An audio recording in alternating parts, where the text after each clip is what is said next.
Halo semua, di sini dengan Moldy dan selamat datang ke sesi ngeteh yang berikutnya. Ngeteh adalah ngebahas teknologi dan sekarang ngeteh kali ini tuh sangat spesial karena spesialnya pakai telurnya 2. Jadi pertama tuh bahasan kita kali ini tuh sungguh luar biasa sob, menarik sekali. Dan yang kedua adalah bintang tamunya yang bukan orang sembarangan. Pertama saya mau bahas dulu nih mengenai tema bahasan kita kali ini, yaitu kita akan ngebahas mengenai riset yang dilakukan sama Microsoft berjudul Microsoft Asia Digital Future. Jadi mungkin buat sobat sedikit gambaran aja mengenai riset ini.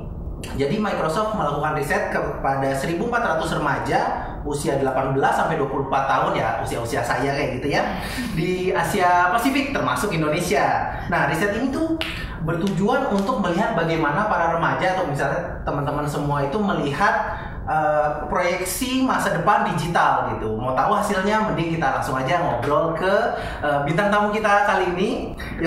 Yang pertama saya mau memperkenalkan dulu kepada teman-teman, yaitu ini Pak Antonius Henricius, ya, saya manggilnya apa nih Pak? Anton aja. Pak Anton ya. Yeah. Pak Anton sebagai Developer Experience and Evangelism Director Microsoft Indonesia, betul? Yeah. Tuh, dari Microsoft Indonesia so, nggak pakai bajakan kan? Oh gawat loh. Oke. Terus yang kedua adalah Mbak Ayu Pratiwi, artis dan sosial media influencer. Siapa yang nggak tahu Mbak Ayu kan ya? Terus yang ketiga adalah Doro Kakung, technical advisor Maverick Indonesia dan sosial media influencer ya. Selamat datang Doro. Tadi nggak nyasar ke sini ya. Oke, nah sekarang langsung aja kita nanya dulu ke Pak Antoni. Ini Microsoft Asia Digital Future nih, bisa dijelasin nggak nih tentang apa sih gitu selain bocoran yang tadi saya kasih tahu? Kita Microsoft melihat bahwa 60% dari generasi muda di Asia Pasifik itu ternyata pemanfaatan teknologi itu tinggi banget. Ya. Jadi kita melihat mereka memanfaatkannya tuh untuk inovasi, untuk kreatif. Nah, terus kemudian kita melihat nih, sepertinya kalau gini caranya, potensinya besar, potensi kedepannya untuk mereka bisa lebih berkompetitif, mereka bisa maju, baik secara individu maupun untuk bisnis.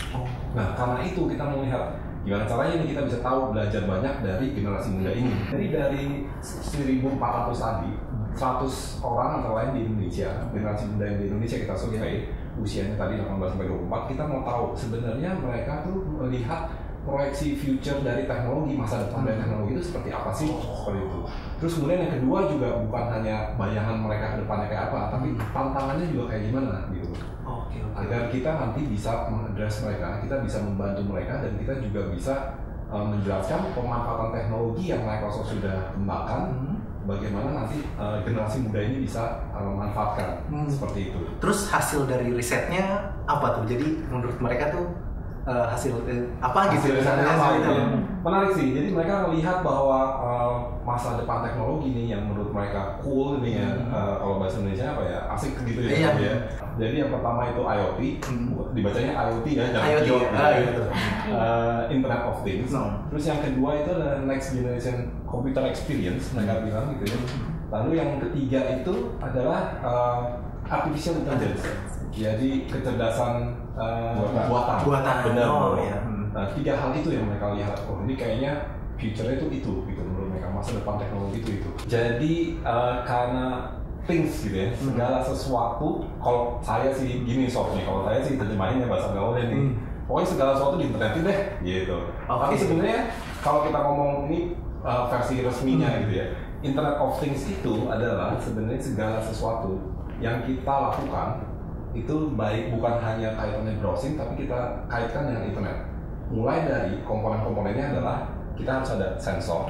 Sensornya itu bukan sensor seperti zaman dulu yang pasif gitu ya, tapi sensornya itu adalah suatu mini komputer. Nah, mini komputer ini mereka mengkolek informasi data sebanyak-banyaknya untuk kemudian dikirim melalui media internet, terus kemudian dianalisa melalui komputer berbasis cloud, berbasis cloud, terus kemudian cloud computing. Lalu hasil analisanya itu kita jadikan tampilan data yang akan dianalisa untuk pengambilan keputusan, maupun bisa langsung saat ini juga gitu ya, melakukan aksi balik ke alatnya itu sendiri.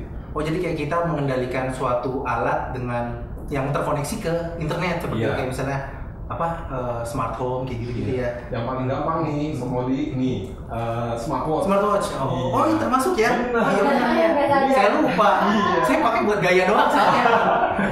Ini sebenarnya kan mengkolek informasi dari Somoli gitu kan, lagi jalan, lagi mungkin bisa berenang atau aktivitas lainnya. Datanya semua di GPS semua gitu ya memang. Kalau lagi bilang sama pacarnya nih, saya lagi di Microsoft. Oh iya ketahuan. Microsoft gitu kan, ketahuan. Data itu sebenarnya dikirim ke cloud melalui jaringan internet. Terus kemudian dianalisa. Dari situ bisa dilihat nih, ternyata Mas Moli banyak ke daerah mana nih gitu, sering ke Microsoft nih. Iya. Gaul. Minta lisensi Office. Oke. Nah seperti itu. Nanti kemudian ada banyak hal yang bisa dimanfaatkan sebenarnya dari Internet of Things. Berarti apa ya? Masih banyak sekali hal yang bisa digali dari si Internet of Things ini, bisa semuanya ya. Oh ya, sekarang kita ke Mbak Ayu ya.